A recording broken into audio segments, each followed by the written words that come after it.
Now to Texas. Texas citizens up in arms after Child Protective Services sends a 2-year-old little boy back to mommy.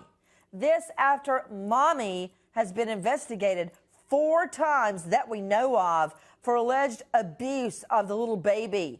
Relatives and friends begging for little Colton's safety, even going online, taking to Facebook and Twitter, posting pictures of his severe bruises.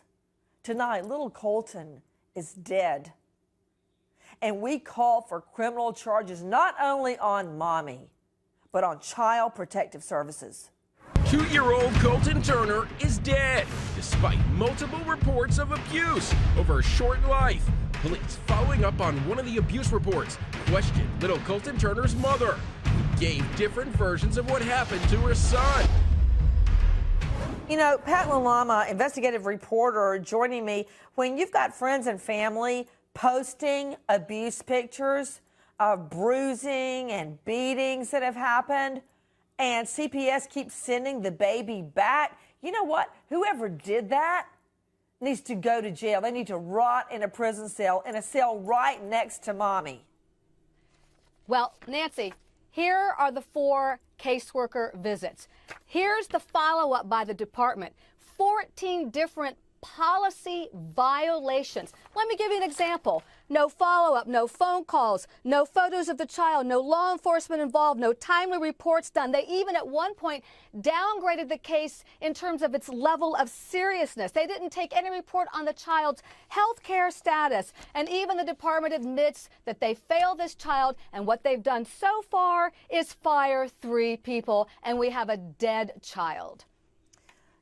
I want to go straight out to Dr. Charles Sophie, medical director at the LA County Department of Children and Family Services.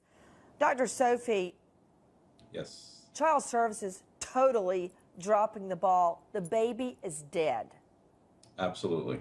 It's a total failure all across the board. I mean, even if they're admitting the policy failures they're admitting, I'm sure there may have been others too, but this is a huge ball to drop. This child is dead, you're right. Joining me right now is Jessica Click, Colton's caretaker.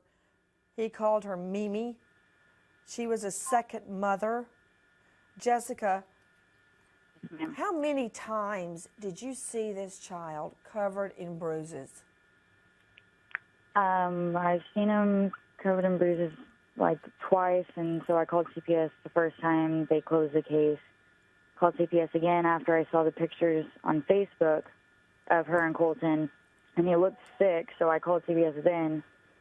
And then I saw Mike spanking Colton out in front of my house, but it wasn't just normal spankings. It was because he wet his pants, and he was only 2 years old, so I called CPS then too. So